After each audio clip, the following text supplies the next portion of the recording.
Wow, ini baru keren. Bek timnas Indonesia Jay Izzes bermain penuh saat Venezia melawan AC Milan di lanjutan Serie A. Bang Jay mencatatkan statistik cukup baik. Dalam pertandingan itu, dirinya berhasil mencatatkan 88% umpan akurat, plus 1 umpan kunci ke pertahanan Rossoneri. Bang Jay mendapatkan nilai 6,1 dari SofaScore. Di laga tersebut, momen Jay Izzes menjatuhkan Alvaro Morata viral di media sosial. Dalam cuplikan video yang beredar, terlihat bek sekaligus kapten timnas Indonesia memenangkan bola saat berduel dengan mantan striker Real Madrid Alvaro Morata. Momen itu terjadi pada menit ke-74 saat Morata mencoba melewati Bang Jay di kotak penalti Venezia. Laga tersebut berakhir dengan skor telak 4-0 untuk kemenangan AC Milan. Gelandang timnas Indonesia Tom Haye telah resmi bergabung bersama klub Almere City. Almere City mendatangkan Tom Haye dengan status bebas transfer dan menandatangani kontrak semusim hingga 30 Juni 2025. Almere City menjadi klub ketujuh yang dibela Haye sepanjang karirnya. Gelandang timnas Indonesia ini sebelumnya pernah bermain untuk AZ Alkmaar, Willem II, Lecce, ADO Den Haag, NAC Breda, dan Heerenveen. Setelah Tom Haye gabung Almere City, Direktur Teknik Almere City Johan Hansma merasa bahagia atas kehadiran Haye. Ia menegaskan bahwa pemain berusia 29 tahun ini adalah tipe yang mereka cari. Kehadiran Tom Haye diharapkan bisa membantu Almere City keluar dari zona degradasi dan bertahan di Eredivisie Liga Utama Belanda. Bek sayap kiri timnas Indonesia, Calvin Verdonk, berjanji akan berusaha bekerja lebih keras lagi. Usai raih 1 poin melawan Australia di laga kedua kualifikasi Piala Dunia 2026, Verdonk menilai 2 poin yang didapat dari melawan Arab Saudi dan Australia semakin membuat timnas Indonesia yakin bisa meraih hasil yang lebih baik pada pertandingan selanjutnya. Timnas Indonesia masih memiliki 8 pertandingan lagi di kualifikasi Piala Dunia 2026 zona Asia. Pascal Struijk disebut diizinkan bermain untuk timnas Indonesia. Hal itu dikatakan pada channel YouTube Football Premier saat merilis video podcast bersama dengan calon penyerang timnas Indonesia, Mauro Gijelstra. Di sela obrolannya bersama Mauro, host podcast Football Premier menyebut nama yang sudah jarang terdengar oleh publik Indonesia, yakni Pascal Struijk. Host dari Football Premier menyebut pemain Leeds United itu diizinkan untuk bisa membela timnas Indonesia. Pascal Struijk merupakan bek tengah yang berkarir di kasta kedua Liga Inggris bersama Leeds United. Dirinya memiliki harga pasar mencapai 15 juta euro atau setara 260 miliar rupiah. Nilai pasar Pascal Struijk 2 kali lebih besar jika dibandingkan dengan Mads Hilgers yang berstatus sebagai calon pemain termahal timnas Indonesia, yang memiliki nilai pasar 7 juta euro atau setara 121 miliar rupiah. Lalu apa maksud kalimat Pascal Struijk diizinkan bermain untuk Indonesia? Diizinkan di sini bukan berarti Pascal Struijk telah bersedia untuk membela timnas Indonesia. Kemungkinan besar maksud sang host adalah Pascal Struijk memenuhi syarat untuk pindah kewarganegaraan menjadi warga negara Indonesia, sebab dirinya memiliki darah Indonesia langsung dari kakek dan neneknya.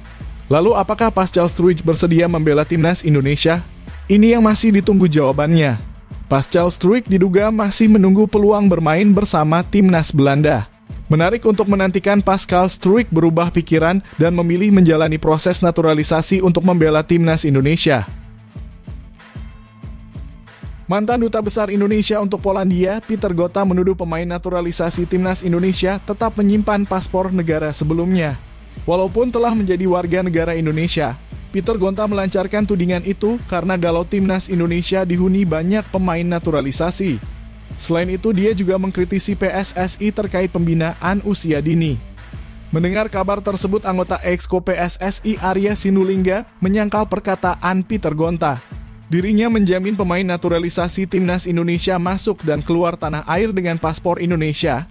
Arya Sinulinga menjelaskan bahwa pemain yang dinaturalisasi merupakan pemain diaspora, yaitu pemain yang memiliki darah Indonesia dari ayah ibu atau dari kakek neneknya, yang tinggal di luar Indonesia. Ya, bisa kami jelaskan nih. Yang pasti, pemain diaspora itu, mereka itu punya darah Indonesia. Dan ada tadi nanya-nanya mengenai paspornya. Dan yang pasti, ketika masuk ke Indonesia, dia pakai paspornya Indonesia. Dan ketika keluar dari Indonesia, dia juga pakai paspornya Indonesia.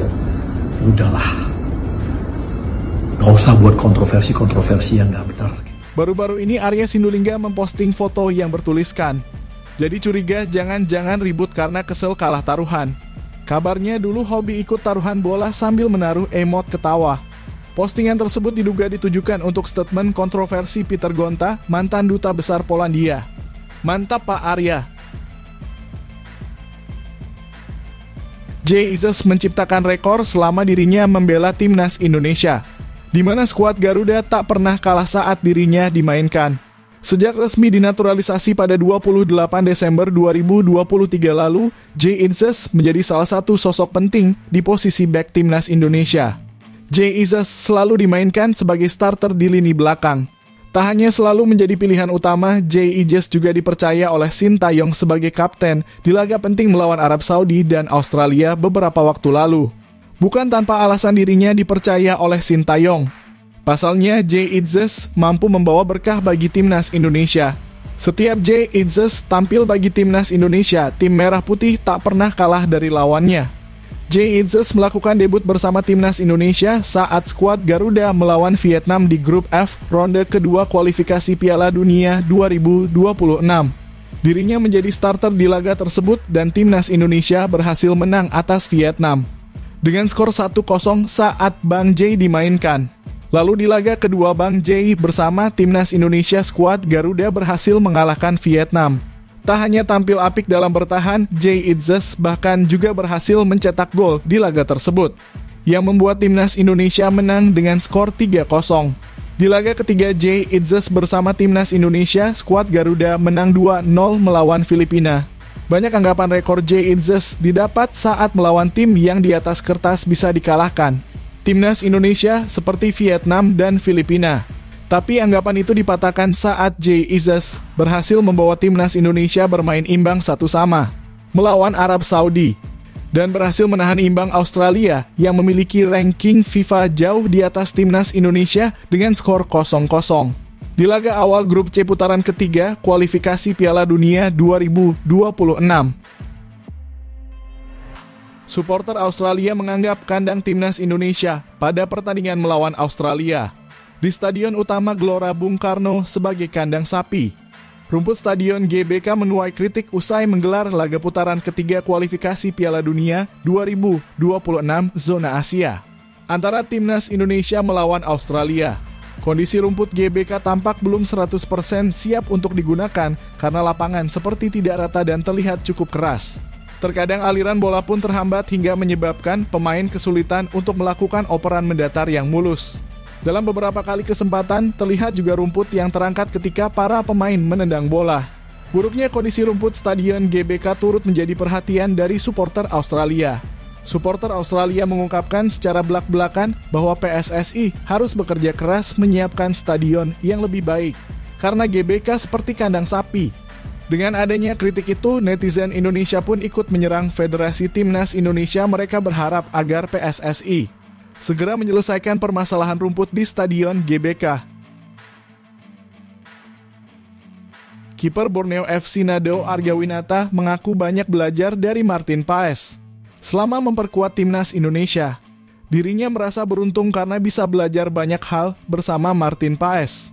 Namun saat baru balik dari panggilan timnas Indonesia, Nadeo mendapatkan kartu merah pada lanjutan BRI Liga 1 Indonesia. Kartu merah itu didapat Nadeo pada menit ke-12 akibat menahan bola dengan tangan di luar kotak penalti. Awalnya wasit memberikan kartu kuning kepada Nadeo.